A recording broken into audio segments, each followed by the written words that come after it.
새해 시작입니다. 양력으로는 2달이 지났지만 음력으로는 새해 시작이죠. 하나님께서 금년 한 해 베푸실 여러 가지 기적들을 기대하고 우리 마음속에 있는 믿음의 소망도 또 기대하면서 출발을 해봅니다. 기대가 사람 마음을 기쁘게 하고 소망이 있게 하니까 행복한 것 같습니다. 지나간 과거는 과거일 뿐이고 다가올 미래를 생각하면 하나님에 대한 기대, 몸을 하나님께 기대는 거죠. 기대서 하나님께서 베풀어 주실 여러 가지들을 생각해 보면 약간 흥분이 되는 것 같아요.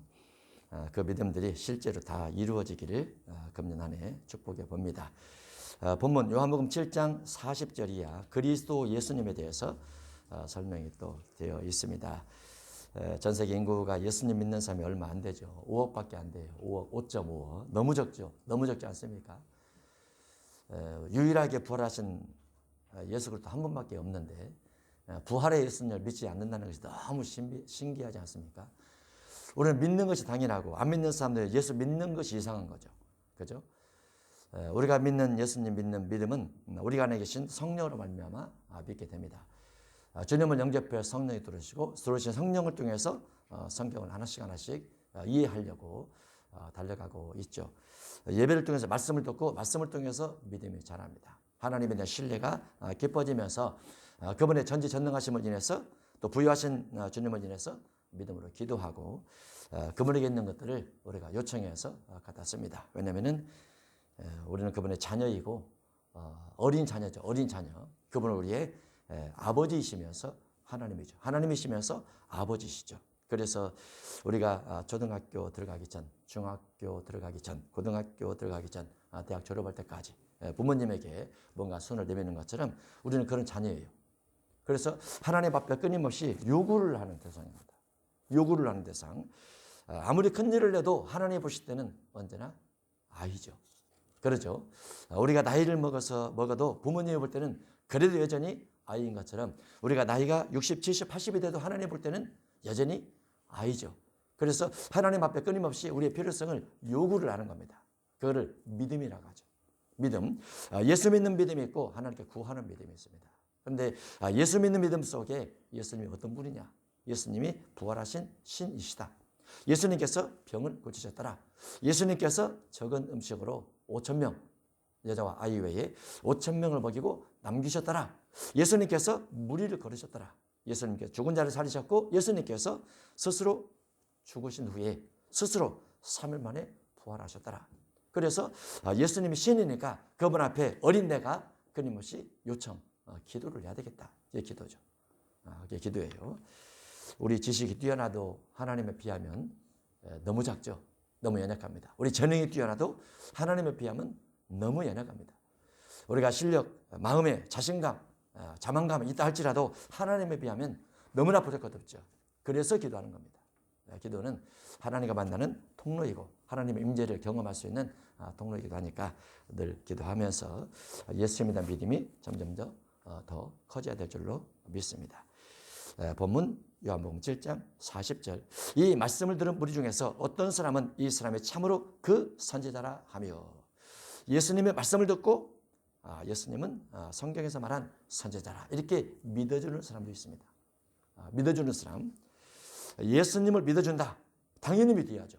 우리 생각에는 당연히 믿어야 되죠. 그런데도 80억 인구 가운데서 75억이 안 믿고 있어요. 안 믿고 있어요. 다른 신을 믿고 있어요. 특히 아시아 우리나라는 복음화율이 높지만은 바로 건너가면 일본 2%도 안 됩니다. 1억 2천 인구 가운데서 2%도 안 돼요. 중공 10% 가까이 육박에다가 지금 꼬꾸라졌습니다. 국가 권력의 제재를 통해서 많이 신앙이 넘어졌어요. 우리 위에는 북한 2%커녕 더더욱 안 됩니다. 더더욱 아주 적죠. 우리 옆으로 나가면 이제 호주는 이제 기독교가 좀 있죠.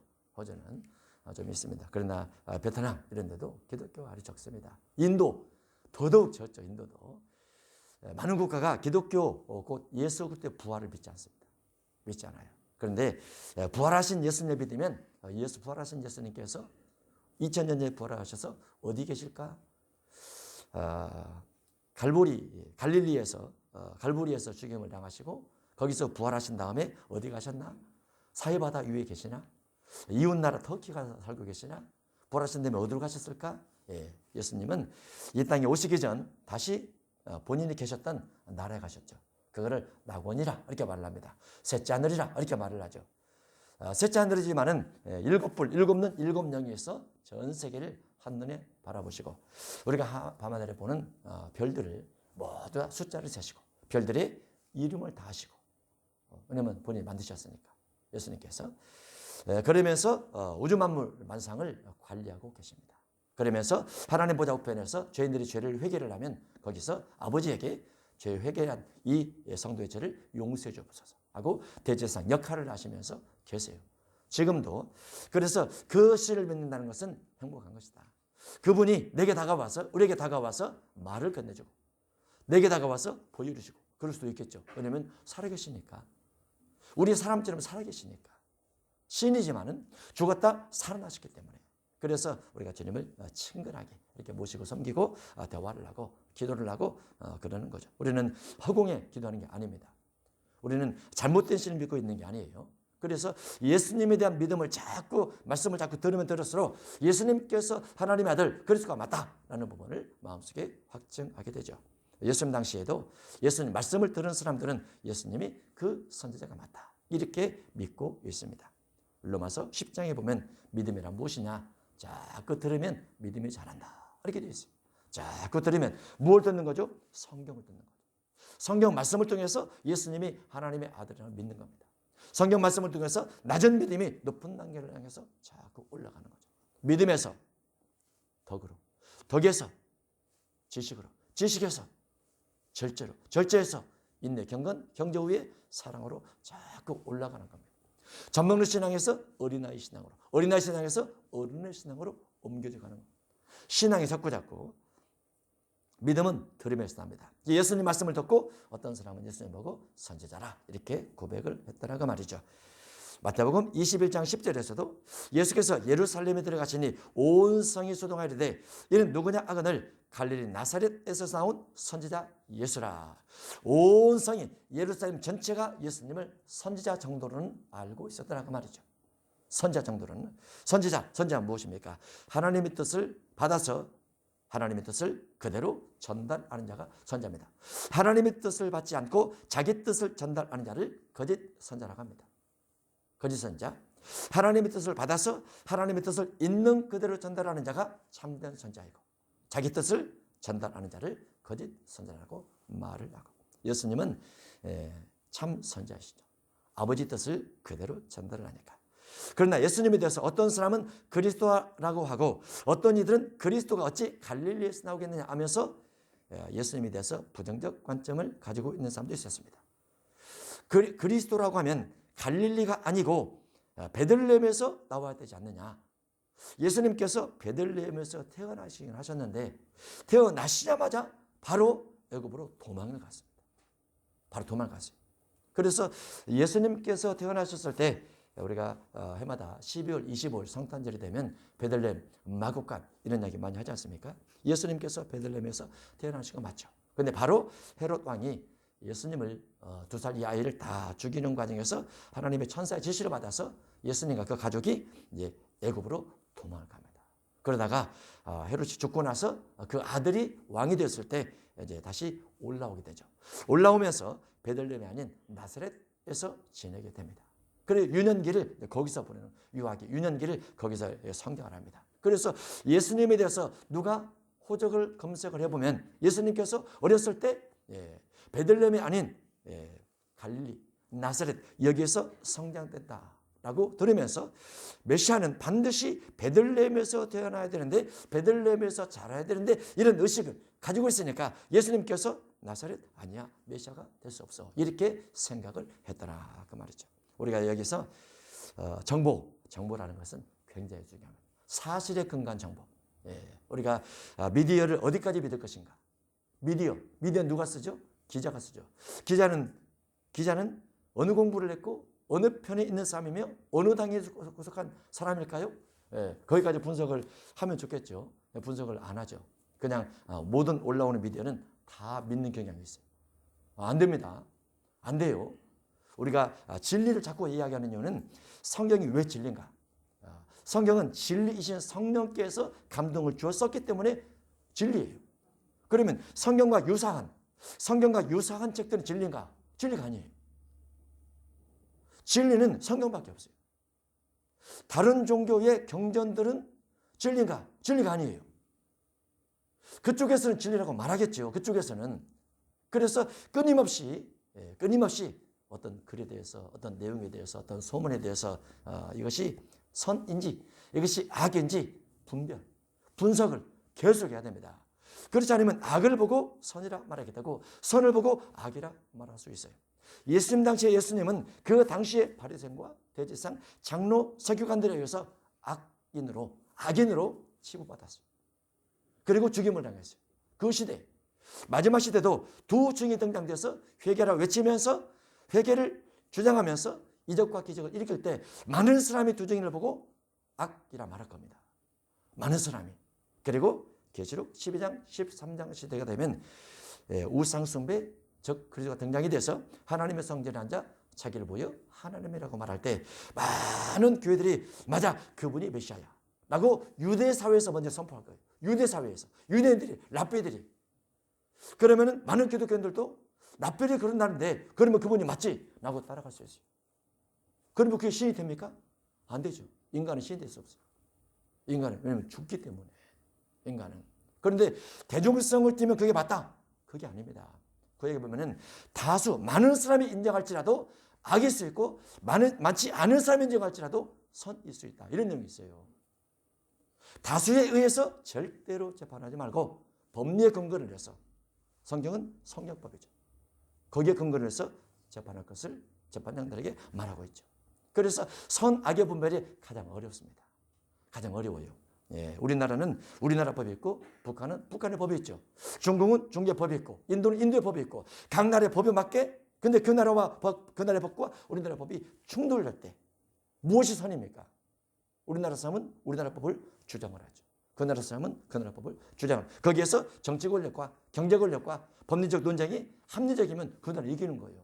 악이라도. 그게 세상이죠. 미디어도 마찬가지입니다. 그래서 선악의 분별을 잘 가져야 되는데 예수님에 대한 소문이 예수님은 나사렛 사람이야. 예수님은 갈릴리 사람이야. 베들레헴 사람이 아니야. 그래서 선지자가 될 수 없고 메시아가 될 수 없다라는 소문이 쫙 퍼진 상태에서 아무도 예수님에 대해서 그리스도라고 믿지를 않으려고 하더라. 그 말이죠. 예. 그 우리도 마찬가지죠. 우리가 믿는 예수 그리스도 그분만이 참된 신이다. 참된 신이다. 예, 원래 이단들은 교회에서 나옵니다. 교회에서 나가서 이단이 돼. 교회에서 나가서. 그런데 그들의 주장은 성경 가지고 하죠. 성경에 대해서 잘못 해석을 하고 잘못 주장을 하고 잘못된 것을 아주 중요한 것처럼 강조를 지나치게 하면서 이단이 돼요. 그래서 많은 사람들이 따라갑니다. 우리나라 이단이 얼마나 많습니까?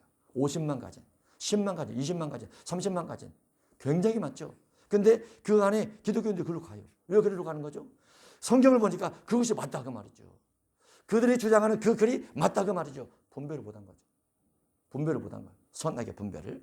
예수님 당시에도 예수님께서 베들레헴 사람이라 베들레헴에서 나와야 되는데 갈릴리 사람이라고 아니네 그랬더라 그 말이죠. 예수로 말미암아 무리 중에서 쟁론이 되니 그중에 그를 잡고자 하는 자들도 있으나 손을 대는 자가 없었더라. 아랫 사람들이 대제사장들과 바리새인들에게 오니 그들이 묻되 어찌하여 예수를 잡아오지 아니하느냐? 어찌하여 예수를 잡아오지 않았느냐? 그 예수 같은 이단, 예수 같은 잘못된 발언, 예수 같은 거짓 이적을 행하는 자를 왜 잡아오지 않았느냐라고 말하죠. 그러자 아랫 사람들이 대답하되 그 사람이 말하는 것처럼 말하는 사람은 이때까지 없었나이다.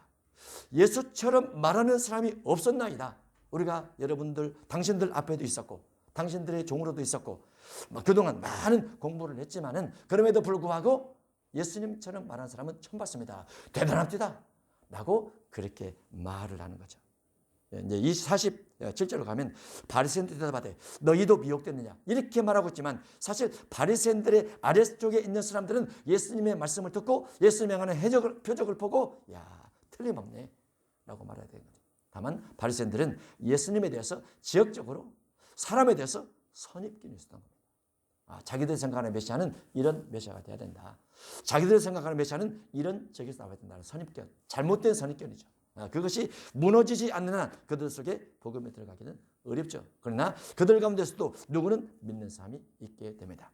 그러면 아랫 사람들은 어째서 예수님처럼 말하는 사람을 처음 왔다 이렇게 말하고 있을까요? 마태복음 9장 11절 이하에 보면 바리새인들이 보고 그의 제자들에게 이르되 어찌하여 너희 선생은 세리와 죄인들과 함께 잡수시느냐. 세리와 죄인들과 어찌 함께 잡수시느냐. 예수님이 하나님의 아들이라면 거룩한 자들과 능력 있는 자들과 권력 있는 자들과 부유한 자들과 함께 앉아 있어야지 왜 세리와 죄인들과 함께 있느냐. 이렇게 말하고 있습니다. 예수께서 들으시고 이르시되 건강한 자에게는 의사가 쓸데없고 병든 자에게라야 쓸데있느니라. 너희는 가서 하나님께서 긍휼을 원하고 하나님께서 제사를 원치 아니하노라 하신 뜻이 무엇인지 생각해 봐야 될 것이다. 하나님은 또 메시아 그리스도는 의인을 부르러 온 것이 아니요 죄인을 불러 회개시키러 왔노라. 이렇게 대답해 줍니다.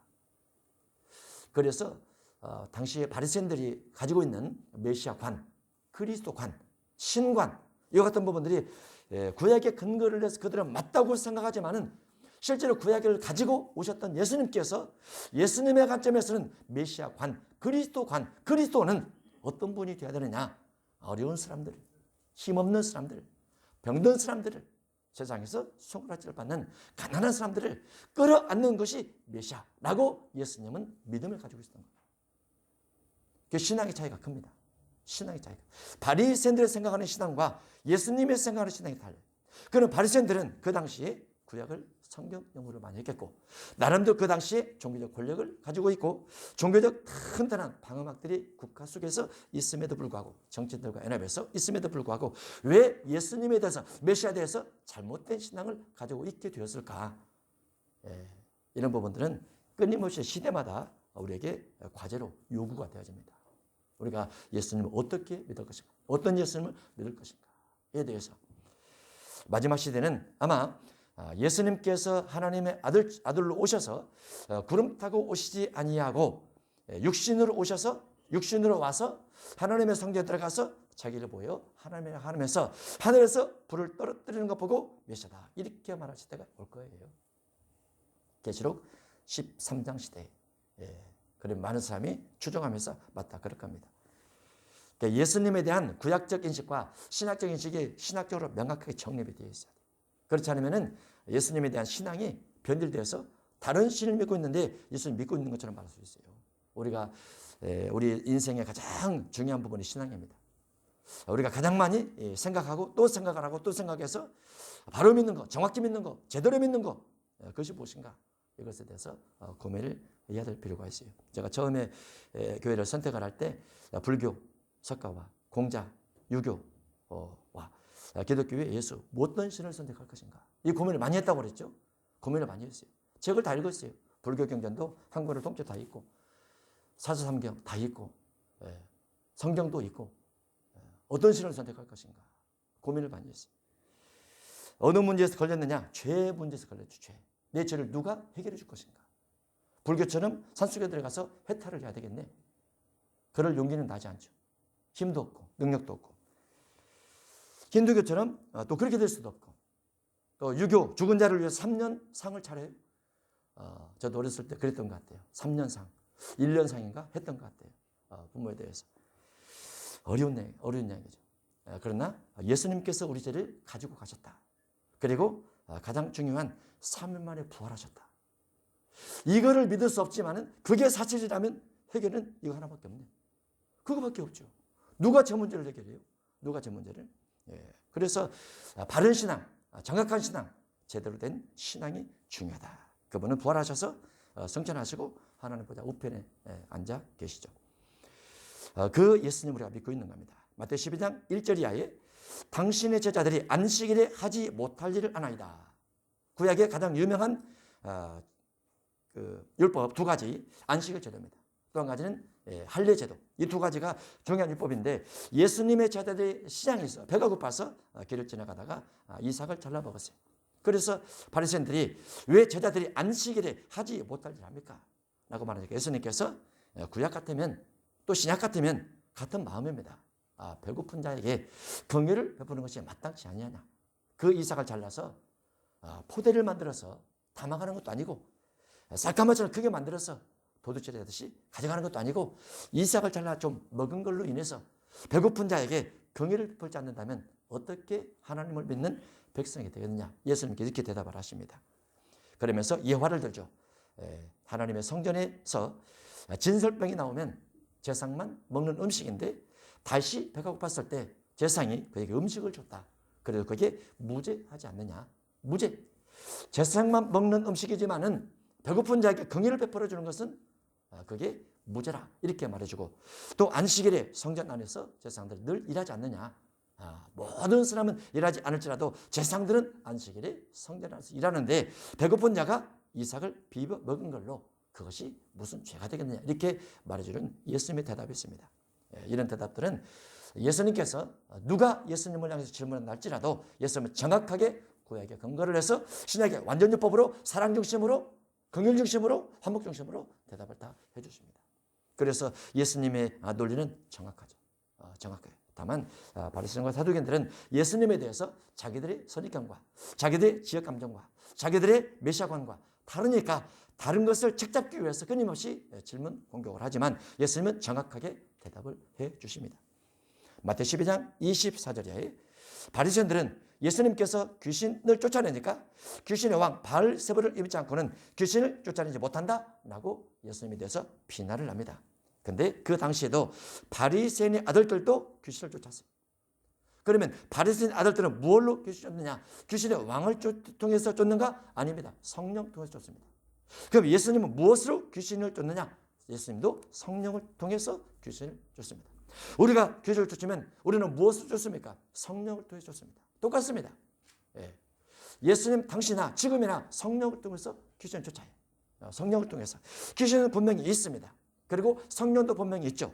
성령을 통해서 우리 때문에 힘이 강해지고 믿음이 강해지고 능력이 강해지면서 귀신을 향해서 선포 명령을 할 수 있죠. 그 선포 명령 가운데서 우리의 씨름은 혈과 육에 대한 것이 아니기 때문에 공중권세에 대해서 끊임없이 결박 선포를 하면서 내어쫓고 그리고 강한 자의 세간을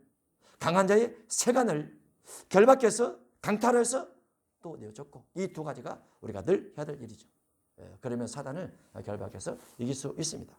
공중권세 잡은 자, 국가를 위해서 기도할 때 공중권세를 결박해서 쫓아내시기 바랍니다. 자녀를 위해서 기도할 때, 형제를 위해서 기도할 때, 믿음의 사람을 위해서 기도할 때 그 믿음의 사람들 속에 들어있는 잘못된 사단의 생각들, 이와 같은 것들도 결박해서 쫓아내시기 바랍니다. 그러면 어둠이 나가게 되어 있어요. 자꾸 나가게 되어 있어요. 믿음으로 선포하면 예수님이 하나님의 성령을 통해서 그렇게 하라고 말씀하셨기 때문에 그 일은 반드시 우리 삶 속에 이루어지게 되어 있죠. 마태 16장에 가면 예수님을 시험해서 하늘로부터 오는 표적을 구합니다. 이미 마태 16장까지 오면서 예수님 많은 이적을 일으켰어요. 많은 질병을 고치시고 풍랑을 잠잠케 했어요. 그런데도 또다시 표적을 요구를 합니다. 예수님께서 그들에게 요나 표적밖에는 별 표적이 없다라고 말씀하시면서 기상을 분별하는 것처럼 시대를 꼭 분별하는 사람이 되라 이렇게 말씀하셨습니다. 여러분도 시대를 꼭 분별하는 사람이 되시길 바랍니다. 시대 분별을 꼭 해야 됩니다. 시대 분별. 지금 어느 시대에 와 있는가? 우리가 어느 시대에 와 있는가? 우리가 과거 역사를 보면은 과거 역사를 많이 학교에서 배우죠. 중세사, 초대교회사, 초대사, 중세사, 근대사, 현대사, 미래사 안 배웁니까? 안 배우죠. 미래가 없잖아요. 기독교는 미래가 있어요. 어디에? 계시록에. 어디에? 마태 24장에. 누가 21장에. 베드로 전후세, 야고보세, 유다세 미래가 있어요. 기독교는 미래가 있어요. 그래서 미래에 대해서 기록된 성경이 분명히 있기 때문에 기독교 속에서는 과거를 중심하지 않고 현재를 파악하면서 미래를 준비하는 것이 지혜로운 신앙의 걸음들이라 이렇게 볼 수가 있죠. 이 기독교는 미래사가 있죠. 미래사. 우리 미래사가 뭡니까? 내가 나이가 앞으로 5년 더 먹으면 그 미래는 있죠. 그때가 오겠죠. 10년 더 먹으면 그것도 있겠죠. 우리 자녀들에 대해서도 나이가 몇 살 더 먹으면 몇 살 더 먹으면 이 미래가 있죠. 그러나 국가의 미래, 아시아의 미래, 또는 세계의 미래 어떻게 될 것인가? 이런 것에 대해서도 우리가 분별을 할 수가 있어요. 시대 표적을 꼭 분별하라 그 말이죠. 우리는 대한민국 국민이지만은 대한민국 국민으로서만 분별력 가질 수는 없어요. 아시아, 세계 움직임을 봐야 돼요. 세계가 어떻게 움직이는지 그거를 잘 파악을 해서 그에 맞게 우리의 미래를 준비하는 것이 지극지 않는가 이렇게 볼 수 있지요. 마가 12장 13절에 바리새인과 헤롯 당 중에서 가이사에게 세금을 바치는 것이 옳습니까? 옳지 않습니까? 라고 질문합니다. 세금을 낼까요? 우리나라를 지배한 로마의 압제 아래서 우리가 그 국가에 세금을 내야 됩니까? 라고 요구하니까 예수님께서 내야지. 세금을 내야지. 세금을 내고 하나님 것은 하나님께도 내라. 이렇게 말을 합니다. 하나님 것도 내고 국가 것도 내라고 말이죠. 국가의 것도 내면서 하나님 것도 내라. 이렇게 말씀하고 있어요. 하나님께서 하나님 것을 내가 내지 않으면 하나님께서 이해를 해 주시겠지? 안 해줍니다. 안 해줘요. 하나님은 하나님의 것은 하나님께 국가의 것은 국가의 것에게 내라. 이렇게 되어 있어요. 우리는 두 가지를 다 지켜야 됩니다. 그래야 하나님의 참된 백성이 되기 때문에 47절 본문입니다. 바리새인들이 대답하되 너희도 미혹되느냐? 당국자들이나 당국은 형 정부죠. 그때 당시 정부죠. 로마. 바리새인 중에 예수님을 믿는 사람이 있느냐? 너희들은 믿고 있다고 말하지만 너희들은 예수님 말 대답을 잘 한다고 생각하지만 당국자들이나 바리새인 중에 그를 믿는 자가 있느냐? 라고 반문하지만은 있습니다. 있어요. 그런데 그들의 눈에는 잘 안 보이고 그들의 느낌 속에는 잘 갖지 못하는 거죠. 왜냐하면 그들의 마음속에는 예수님에 대한 부정적 선입견이 많이 있다 보니까 예수님께서 옳은 일을 해도 부정적으로 보이고 제대로 된 대답을 해도 부정적으로 들려요. 그게 선입견입니다. 그래서 우리 마음속에 있는 신앙에 대한 쓴뿌리를 자꾸 제거를 해야 돼요. 내 자신에 대한 쓴뿌리를 자꾸 제거를 하고 제거를 하면서 선입견을 좋은 감정으로 우리가 남녀가 사랑을 하면 허물이 다 안 보이잖아요. 왜 안 보여요? 사랑하니까. 사랑이 떨어지면 다 보이죠. 다 보여요.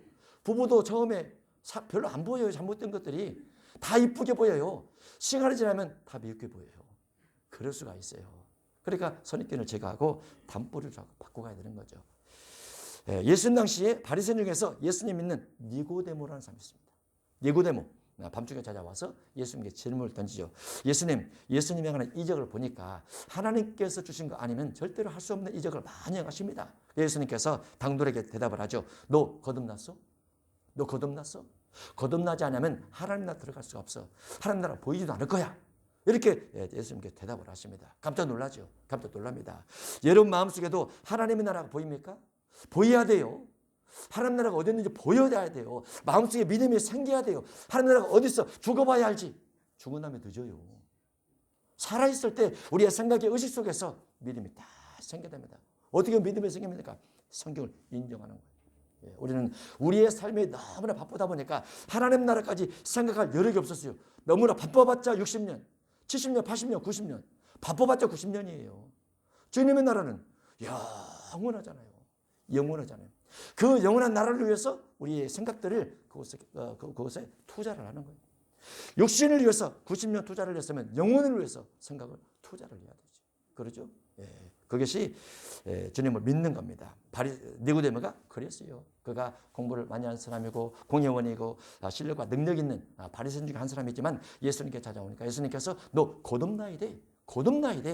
하나님의 나라가 보이는 하나님 나라가 믿어지는 거듭남이 있어야 되라고 훈계를 하십니다. 사도행전 5장 34절에도 이스라엘 사람들아 너희가 이 사람들에 대하여 어떻게 하려는지 조심하라. 바리새인 중에 교사 가말리엘이 하는 말입니다. 사도 베드로가 복음을 증거를 하다가 잡히니까 사도 베드로에 대해서 어떻게 할까 하고 바리새인 가말리엘 율법교사에게 물어보니까 조심해야 된다. 만약에 베드로가 진짜로 하나님의 성령을 통해서 병을 고쳤는데 너희들이 베드로를 대적한다면 곧 하나님을 대적하는 것이다. 다른 말로 가말리엘이 마음속에 예수님에 대한 소문을 듣고 베드로에 대한 소문을 듣고 그분이 맞을 수 있어 라는 생각을 넣어두는 거죠. 생각을 넣어두는 거예요. 여러분이 주님 나라에 대한 생각을 자꾸 넣어두셔야 돼요. 마음속에. 사도행전 6장 7절에 보면 베드로 복음을 통해서 허다한 제상의 무리도 복음의 부활의 도에 복종했다. 누군가는 믿는 사람 있는 거죠. 그 누군가는 믿으려고 하는 사람, 누군가 믿는 사람 우리가 찾아내는 겁니다. 그와 같은 사람 만나서 그들에게 복음을 제시해야 되는 거죠. 바리새인들이 율법을 알지 못하는 이 무리는 저주를 받은 자로다. 라고 아랫 사람들에게 하는 말이지만은 바리새인들이 스스로 했던 이 말은 대단한 말입니다. 율법을 알지 못하면 저주를 받는다. 대단하지 않습니까? 율법을 알지 못하면 저주를 받는다. 율법을 알지 못하면. 신앙에는 교과서가 성경입니다. 성경은 율법책으로 되어 있습니다. 법으로 되어 있어요. 성경은 그 율법을 알지 못하면 저주를 받죠. 우리 율법을 알아가죠. 아담 언약 선악과 따먹지 마라. 노아 언약 방주를 지어라. 아이야 언약, 아이야가 누굽니까? 아브라함, 이삭, 야곱이에요. 아이야 언약, 가나안 땅을 떠나지 말고 의와 공도를 지켜라. 모세 언약, 십계명 중심에서 성전 관리를 잘해라. 그리스도 언약, 완전율법, 이웃을 사랑하는 거. 이 언약을 우리가 알아요. 전체를 하나로 말하면 사랑입니다. 사랑. 그런데 이 사랑인데 이거를 바리새인들과 당시 사두개인들이 신학적 논조 가운데서 다른 걸로 바꿉니다. 뭘로 바꾸느냐? 전통으로 바꿔요. 전통. 여러분이 잘 생각해 보면 우리나라 신학도 전통이 너무나 많이 들어가 있고, 왜냐면 우리나라 신학과 미국 신학이 다를 수 있잖아요. 우리나라 신학과 독일 신학이 다를 수 있잖아요. 다르면 안 되거든요.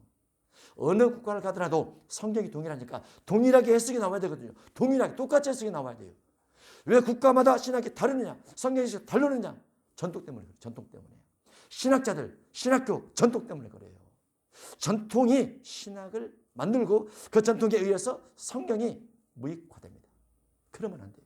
그러면 하나님의 성령을 통해서 진리의 성령을 통해서 성경을 있는 그대로 보는 이런 부분의 훈련이 정말 중요해요. 정말. 예수님 당시에도 예수님을 반대한 많은 사람들이 왜 반대를 했느냐? 전통 때문에 그런 거예요. 전통 때문에. 그래서 전통이 율법을 제대로 알지 못하게 하면 사실은 저주를 받습니다. 우리는 전통보다는 성경 중심한 신앙이 되어야 된다. 성경을 늘 읽고 암송하고 늘 읽고 암송하고 그래야 되겠죠. 그 중에 한 사람, 그 전에 예수께 왔던 니고데모가 그들에게 말하되 우리 율법은 사람의 말을 듣고 사람의 말만 듣고 행한 것을 알기 전에 판단하면 안 되지 않습니까? 사람의 말만 듣고 사람을 판단하면 안 되지 않습니까? 말과 행동이 일치가 된다면 그분의 말을 믿어야 되지 않을까요? 그분의 행동을 믿어야 되지 않을까요? 이렇게 니고데모가 그 바리새인들에게 항변하고 있는 겁니다. 이게 맞죠. 어느 사람의 신앙을 볼 때 그 신앙이 말만 하는 신앙인가 아니면 삶도 따른 신앙인가 이걸 잘 봐야 되죠. 그러죠. 대면교회는 끊임없이 선교 구제를 하기 때문에 선교 구제적 관점을 여러분이 늘 동참해서 함께하고 있으니까 말로도 그리고 행위로도 참된 하나님의 삶이라 이렇게 볼 수가 있죠. 그들이 대답하리되 너도 갈릴리에서 왔느냐 찾아보라. 갈릴리에서는 선자가 나지 못하느니라. 끊임없이 지역적 선자를 펴고 있습니다. 그러나 그들이 알지 못해서 그렇죠. 예수님은 어디서 나셨죠? 베들레헴. 맞아요. 메시아가 맞습니다. 우리가 예수님을 잘 믿고 있는 거예요.